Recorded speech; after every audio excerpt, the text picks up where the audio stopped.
Hello, good evening. This is Tuesday's edition of Prime TV News. You are with me, Lahiru Waduge. Here are the headlines for your top stories tonight.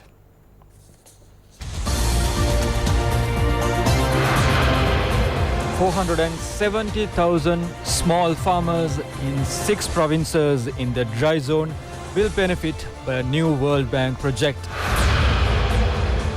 President and Prime Minister meet scouts. No electricity bill hike. And in news overseas, Theresa May wins Brexit assurances from EU on eve of crucial vote.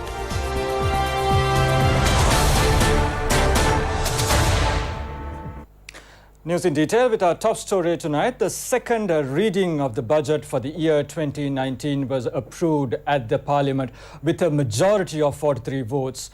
The House passed the second reading of the budget with 119 votes in favour and 76 against. The Minister of Finance presented budget proposals to the Parliament on the 5th. The third reading of the budget debate will commence tomorrow. It will be held till 5th of April and the final vote will take place on that day. Meanwhile, the official logo of the Mathura District Scout Association's Centenary Jamboree was launched today under the patronage of President Maithripala Sirisena. Launching the first logo of the Centenary Jamboree to mark the 100th anniversary of the Mathura District Scout Association was held at the President's official residence today. The badge of the celebration was also pinned to President Maithripala Sirisena by the Deputy Minister Buddhika Pathirana. The Centenary Jamboree will be held from 1st to 5th of May this year. The website of Jamboree was also launched by the President.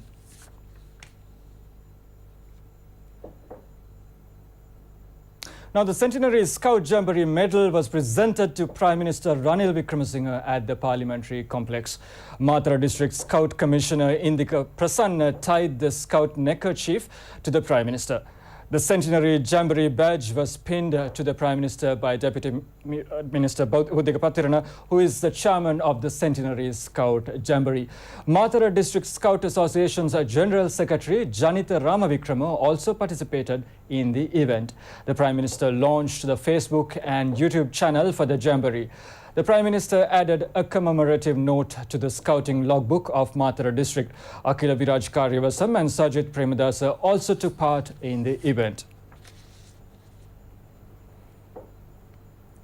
Now, the World Bank has approved a $125 million loan for Sri Lanka to help small farmers improve resilience and productivity with improved crop varieties, cropping patterns and water resources management.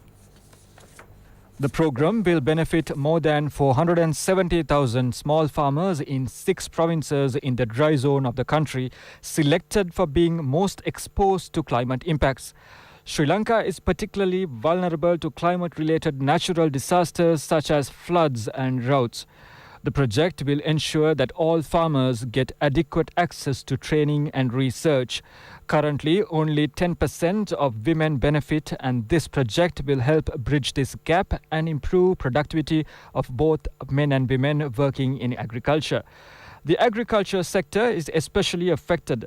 It contributes approximately 7.7% to the country's economy and employs 27% of the population, more than 38% of whom are women. This project will support smallholder farmers living in climate hotspot areas to increase their access to irrigation and management of water resources in conjunction with support to enable farmers to adopt climate-smart technologies, resulting in increased agricultural productivity and improved access to markets. Ministers and parliamentarians from the ruling party and the opposition engaged in the debate on budget today as well. Minister Ravi Karnanayaka said that Sri Lankan rupee is weak due to debt taken by the previous governments. He added that but excessive taxes cannot be imposed on the general public. The minister also said that the current government has taken measures to provide reliefs to the general public by the budget. He stressed that electricity will not be raised under the present administration. Opposition leader Mahinda Rajapaksa stated said that his government was able to steer the country's economy successfully between year 2006 and 2014. He also said that they were able to take a range of steps to reduce burden on the people. MP Palitharange Bandara said that due to the political conspiracy staged on the 26th of October, the country had to be governed without a proper budget. He highlighted that this year's budget is meant to strengthen the forward march of the country instead of appeasing popular demands. MP Anura Kumara Disanayaka noted that no budget has been presented in the House during last 20 years with a long-term development plan. The writ petition challenging the appointment of 49 politicians, including Mahinda Rajapaksa as the Prime Minister, Cabinet Ministers and Deputy Ministers, has been withdrawn.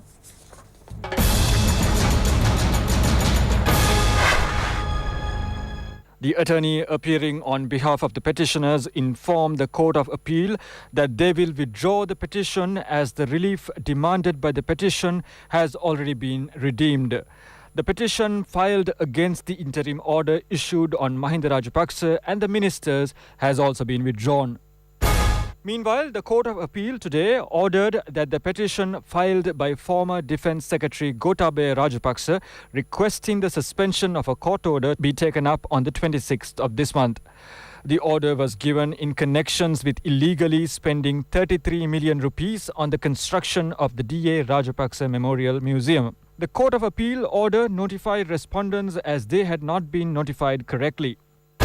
The Colombo High Court today ordered to take up the case filed against MP Hirunika Premachandra, who was accused of abducting a youth with a defender in Dematagoda on the 24th of April. Hirunika Premachandra did not appear before the court, informing that the budget debate is taking place today.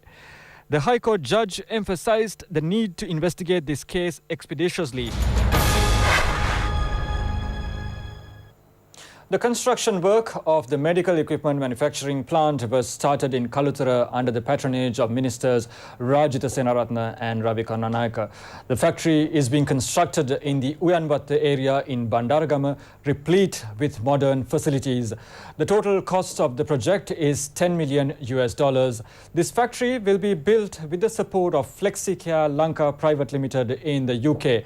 The company has over 30 years of experience in designing and manufacturing medical equipment. This creates direct employment for 600 people.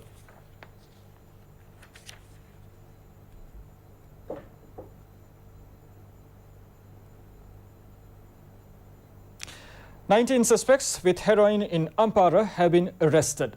The raid was conducted according to a tip-off received by the Uhana police. The police say that the main suspect distributing heroin in the Ampara area is also among them. He was arrested with 16 milligrams of heroin. The other 18 suspects were found with 50 milligrams of heroin in their possession. A car has also been seized with the suspects.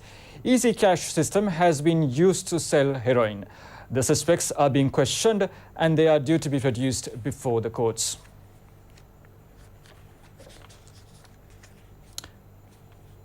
In other news, the 18th meeting of the Conference of the Parties to the Convention of International Trade in Endangered Species of Wild Fauna and Flora is taking place in Colombo, Sri Lanka from 22nd May to 3rd June.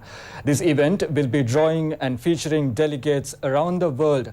This event, titled CITES COP18, is to be hosted at the Bandaranaike Memorial International Conference Hall in Colombo 7. This conference will be covering issues such as the legal and sustainable use of wildlife, which contributes to many of the SDGs. Media briefing chaired by Ministry of Mass Media, Ruwan Wijewardena, said that this conference will help to promote the idea of protecting flora and fauna in the country. He added that as more than 3,500 delegates are coming to Sri Lanka from 183 countries in line with the event, and their arrival is a promotion for the country's tourism sector.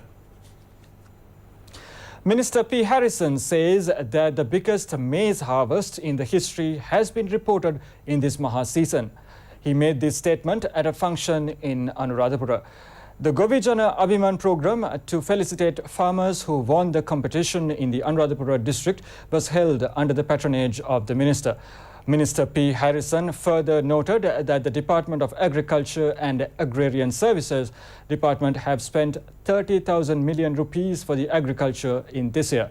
He noted that though army fall worm menace hit the harvest, country has been able to yield the biggest harvest this year. The minister noted that latest technology should be introduced to the agricultural sector and attract youths. He pointed out that a quota system will be introduced for the onion importers with the view of balancing market demand.